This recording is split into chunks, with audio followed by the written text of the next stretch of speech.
Hi, welcome to Fantasy Fiction Focus for yet another interview. Today we're going to be talking with Lisa Voisin, who's in Vancouver. How are you? I'm good, thank you, Simon. How are you?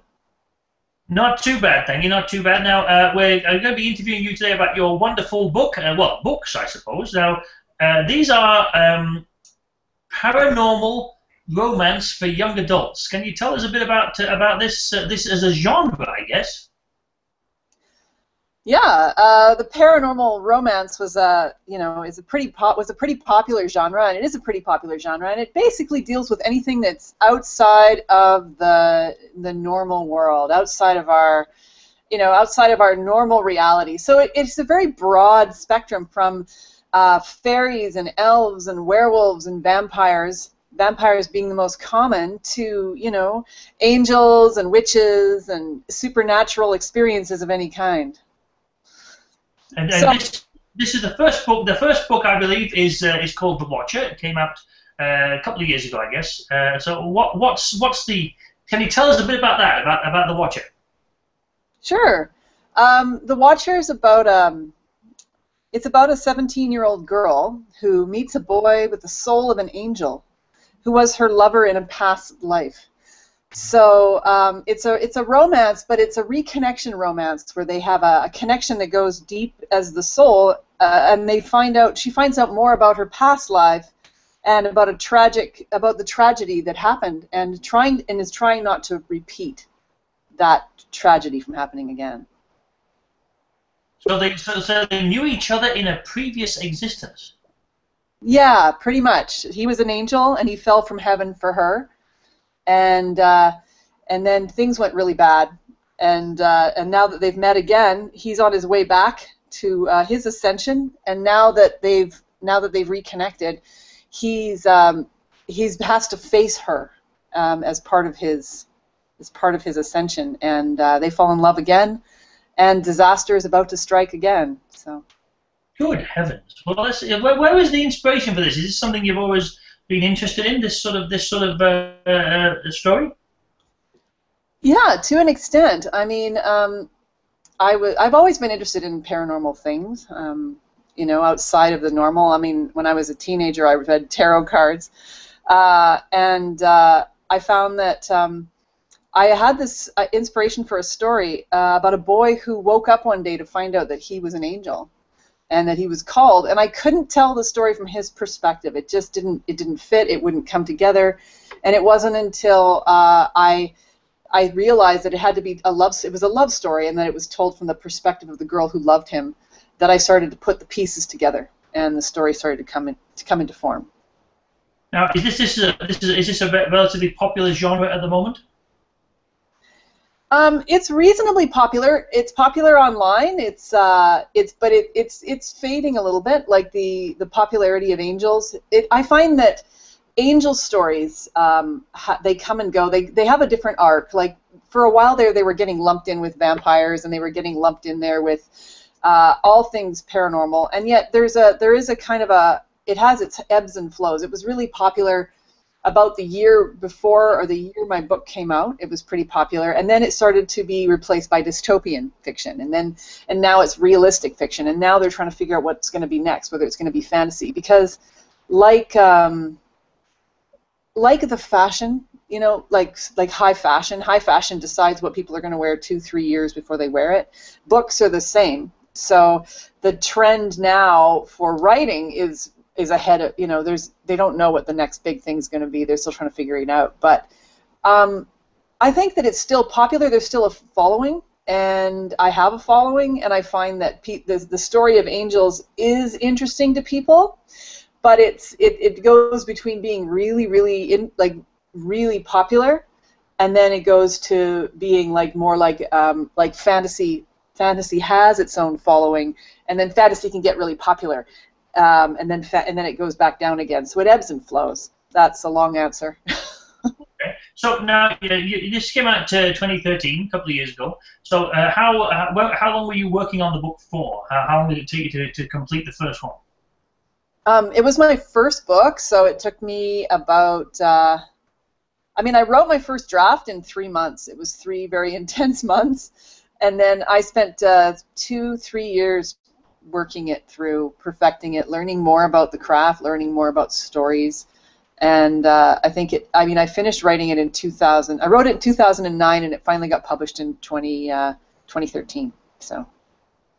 And this was the first one, the first novel. Now, were you writing as a child, as a teenager, or anything, or is it something you came to later in life, or have you always been a writer of some kind? I've always been a writer of some kind. I think I was really into writing as a teen, and then I went to study English in university, study writing, and then I got into technical writing. So I've been a professional writer for years, and but novels and storytelling's always been my dream. So I've been pursuing that as well, and that's just been since the last 5-10 years, really. 10 years, I guess. It was very interesting what you said there about the amount of time it took to sort of read around the subject or whatever and research and things. So I think a lot of people these days with the advent of ebooks and being able to just upload a book to Amazon just a click of a mouse sort of thing, think that it's very easy to write books, but it really isn't, is it? It's not. I wish it was. I wish there was a magic pill.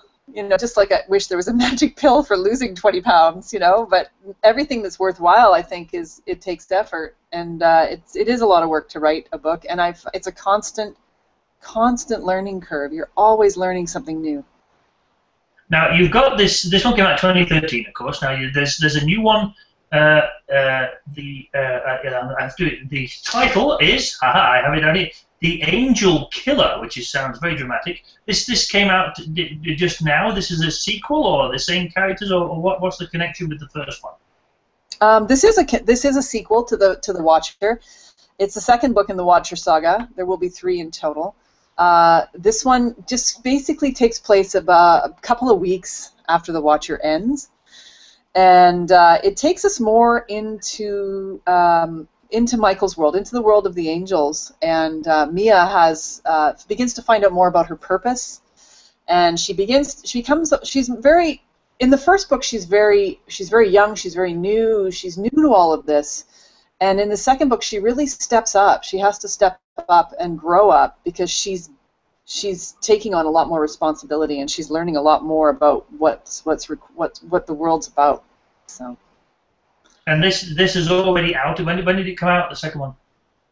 I'm sorry. What was the question again? When did the second one? When did it come out? It came out. Yeah, the second one came out January 6th of this year, so early this year. Now, these are both available, I presume, as ebooks and in print form and everything, in all the different formats so you can find them? Yes, they're both available in ebook and print, and you can find the Angel Killer is more widely spread, more widely distributed in online, and I believe you can get the Watcher in chapters as well. So yeah, they're ebook, print, all online retailers for sure. And how are they doing so far as you know, if you don't mind us asking that? They're doing fairly well. They never do as well as you'd like them to. I mean, unless you're, Suzanne Collins or Stephanie Myers or whatever, or J.K. Rowling. They're doing all right. I would say that, I'm with a small publisher, so we don't have the distribution that even among Canadian publishers, there's a bit more distribution. My publisher doesn't have much of a reach here in Canada.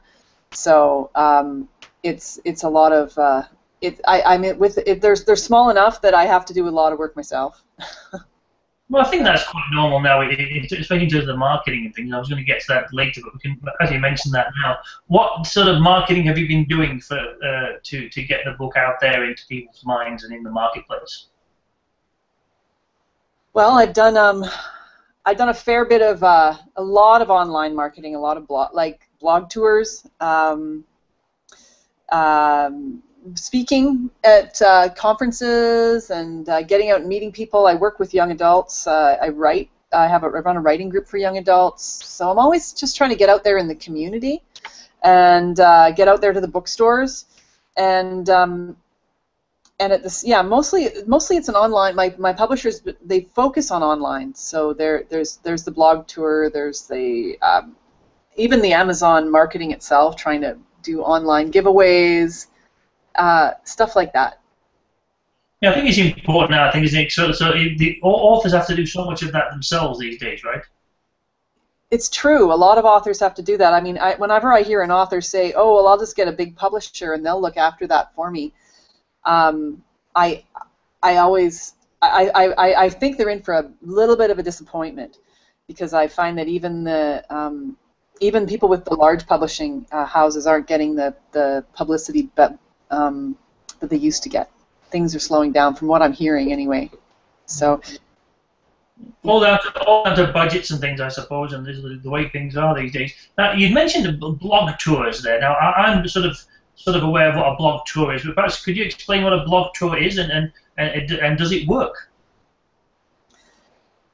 Well, I'd say it works a little bit. I know that, okay, so about 4 years ago, someone named Amanda Hawking, she became very popular. She ended up with a big publishing contract, but she's self-published, and she promoted her books online with the blog tour, by reaching out to the bloggers, and the bloggers reviewing, and the bloggers raving about the book and sharing it through word of mouth. And so then came, it was the start of the blog tours. We started, people have had blog tours for some time, but it started to get very popular. And what a blog tour essentially is you're basically hosted on different people's blog websites all over the internet. And they're often the bloggers who are known for books in your genre. So the young adult blogosphere is quite vast. There are a lot of bloggers out there, and it's getting the book out, it's giving the book away, and getting them to review it is the ideal scenario. Or you're guest posting on their site, so you're writing posts about the book, or you're writing posts about writing, or you're doing interviews. Ideally is the review. The review is the best, because that's what sells, is online reviews. Whether or not blog tours work, I mean, I also do book blasts, which is a one-day, yay, the book's here, online. I've done a few of those, and I find that those are helpful. And the blog tour can be helpful. It just depends on what blogs you get, how many followers they have, and there's also a bit of beware. I have also, unfortunately, given my book to only one company this time around, The Angel Killer, to distribute for reviews, and I found my book on the sites, the free giveaway sites. So you have to be very careful about who you give it to, and yet at the same time you also have to trust the blogging community, because 99.9% of them are fabulous, and then there might be one who's giving your book away and shouldn't be, and they kind of spoil it for everybody. But that's a bit of a sidetrack.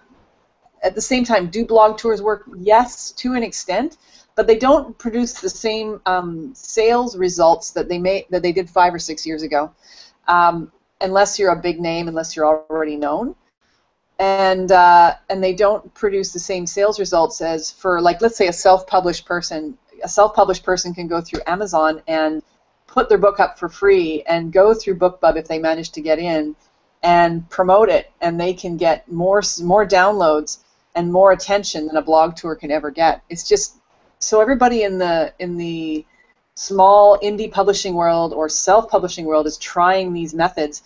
And we're always trying to find what's the next method, what's going to work next. Yes, so. I think so. I think that's what we're all doing, really. I think blog tours at one point, I think we're like, oh, they're the next big thing. And I think, just like Facebook was once the next big thing, or just blogs themselves, like, it's all websites, So I guess we're all waiting for the next big thing. But it sounds like you're doing lots of stuff to promote it. Now, do you do book signings and things locally where you are? I haven't gone to a bookstore to do a signing this time yet. I have had friends who've done it and have had really good results. I also work full-time, so it's just figuring out when to get, when I can get out and do that, and how responsive bookstores are. Some of them are responsive, some of them have heard a lot from a lot of local authors. So. And it's also, I think, it's very hit and miss. I know that I do quite a few here at the moment. I'm doing quite a few, and it's very hit and miss. Sometimes you'll sell 2 books, sometimes you'll sell 30 books. You just don't know. You never can tell. You seem to be doing lots of stuff for it anyway. Now, there's something I wanted to, before I forget, I needed to ask you. You mentioned a writing group for teens that you were involved with. What can you tell us a bit about that? Sure. Yeah. I work with the Lynn Valley Literary Society, and I just recently joined the board. And they've been around since 2007, and they run the Young Writers Club out of Lynn Valley. And we meet once a month, and we get together and we do writing exercise. And it's really writing exercises. I teach them a little bit about writing, and it's really to help these teens. And it's a small, intimate group, about a dozen teens and me. And it's to help cultivate their love for writing and just to have fun together. And I have a lot of fun doing it too. They're a great group. Is this a weekend thing or evenings or what is it? It's on Wednesday afternoons. Yeah, it's one Wednesday afternoon a month. So. Excellent. Well, yeah, I do a few classes for kids too, but mostly younger kids. So now, the other thing that I noticed on your website, which was very intriguing, was that you are a meditation teacher, and this somehow, I presume, led you into this wonderful world of angels and demons and paranormal creatures and things. So, tell us all about that. It's very interesting. Yeah, I enjoy it. I mean, I've been meditating for years now, and teaching it for quite a few years as well. And I found that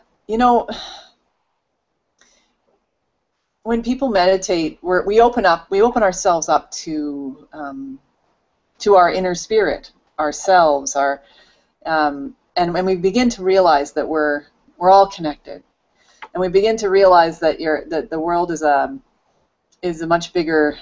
much more going on than we imagine, and at the same time that this world outside of us is just one aspect. So how did that lead to angels? Well, I believe in angels. I believe in higher beings. I believe in spirits. I believe in energy, and I also tend to see things in my meditation that are I sometimes see with what we archetypally. So I'll see things in maybe a character form that may not be character. It may just be energy. Some people will see auras and they'll see rainbow colors, and they get that information, and they see things in their visions that is all light. I will see that, but I also have meditations where I will see in language, in story, in character, and I'll see angels, or I'll see beings that are there, and it's all just part of ourselves, part of something that we're connected to. So without sounding too esoteric, I definitely find that my experience with angels has helped, in meditation, has helped inspire me to write about them. And I write about them a little bit different than they may appear. I give them a bit more flaws and humanisms, but I do write about them, and I am inspired by my meditations to an extent. So I suppose that will be inspiring for you with the third book then, which I'm assuming. Well, I should ask, I suppose. The third book does it have a title yet? Is it about the same people? What's going on? And are you working on it now? Is it done, or what's happening with book 3? Well, a lot of people are asking me that after read book 2. I am working on book 3. And it's going to conclude the trilogy, and I'm 3/4 the way through the first draft, which for me means I've got a long road of editing ahead of me, and I just got to finish up the story, tie the pieces together, and it is the same characters, and it is a little darker because it's it's going to be a lot of adventure, a lot of demons, a lot of battling. And so, but there'll be, I'm planning to have a good ending, happy ending. So we'll see. So when does this? When would you expect this to come out? Oh, actually, I should ask first: is this being published by the same people? I plan to have it published by the same people. We'll see how that goes, and because I have a contract with them. I also, yes, and they have a pretty quick turnaround, luckily. I'm hoping I'm hoping to have it completed by the end of the year, so by early next year have it out. Not sure. We'll see how that goes. Yeah, well, you never can tell. I mean, it may take longer than expected. I mean, sometimes we think a book's going to take us 3 months and it takes 3 years, but it's hard to say. But so once this is over, once this trilogy is done, of course, I'm assuming that, like most writers, you won't be able to just quit writing because it's in your blood and everything. So what are you interested in doing next? There presumably won't be a book 4. You'll be doing something different. Yes, I have a couple of ideas keep popping into my mind. I do like the young adult genre. I like working with that age, and I like the newness of things. I like the innocence. I mean, teens would never like to think that they're innocent, but they are, and by that I mean the freshness, like when you write a young adult, you're looking at things with fresh eyes, and I also so I do have something in mind. I have I've even pitched it, but I have to finish it. So, and it'll be a portal fantasy, I think. More fantasy. I quite enjoy fantasy, but there won't be any angels in that one. And will it be obviously young adult again? I was young, but will it be a romance theme or not? I believe there will be a romance in it. Yes, and I believe there will be romance, but it won't be a romance first. I think it'll be more urban, more fantasy with a romantic component. So okay, so you obviously you're going to stay with the same sort of thing then, with the paranormal side of things. Are you interested in any other genres? Are you interested in writing any other type of book in the future? Yes, I am. I find that, I mean, to be honest, I would say that the book that the book that I was working on is more high fantasy, more portal fantasy, more high fantasy than paranormal. So I'd like to work my way into high fantasy, and maybe even just straight romance. You know, that would be fun too. And by straight romance, I mean contemporary. Okay, so but that wouldn't be for younger. That would be adults or young adults again. That might be adult. That might be young adult. I haven't mapped that out yet. So. I see. So, well, you sound like you're going to be pretty busy over the next little while. So this book has just come out. So you're busy working on this wonderful third book right now. Are you going to be taking on any other teaching work apart from the classes with the teens, or what are your other plans for this year? Teaching work. Well, I mean, the teens keep me pretty busy. I also. Yeah, I do a couple of speaking engagements when I can at schools and conferences, and I'm open to more, but I don't have anything else. I do have actually something planned, possibly with the local library, so I'm just waiting to hear back from that as well. Have you noticed that the whole school market for all the things has sort of dried up a little bit in recent years? Well, I didn't know about it much before. It's only been recent years that I've been involved. So, but I honestly haven't seen a lot of school engagements. And when I talk to people, the first thing they say is, "Oh, I don't have the budget." So I'm guessing that they're just getting cutbacks in their budget, and they're not thinking to reach out to authors because of it. Yeah, I think it's something that's happening in recent memory. There isn't as much of it around, but of course, I would imagine that somebody with your credentials and the books that you have, you would be probably a good person to invite to book festivals and things like that, perhaps. Well, thank you. I do have actually I am attending. I'm attending Creative Ink Festival in April, and the North Shore Writers Festival. But I'm more just as a bookseller. I haven't been asked to speak at that one. And I usually attend VCon, which is a sci-fi and fantasy convention in Vancouver, and I'm involved in that. There are a lot of writers in Vancouver, and I think it's just a matter of getting out and meeting people and getting myself known. Yeah, I think so. I think networking is pretty important. It's just a case of when you can find the time to do it. Really. I think it's like you mentioned with the books themselves. People always say, "Oh, you must have lots of ideas." Well, yes, I do, but when have I got? I've got to find the time to write them. You know, and people asking you about, "Well, when's the third book coming out?" Well, you still need to write it, of course. Absolutely. I think that's the precious thing a writer has is their time. and you have to guard it. So you have to make time to write, and sometimes it's the most difficult thing because there's other things. I have to earn a living aside from my writing, aside from writing fiction.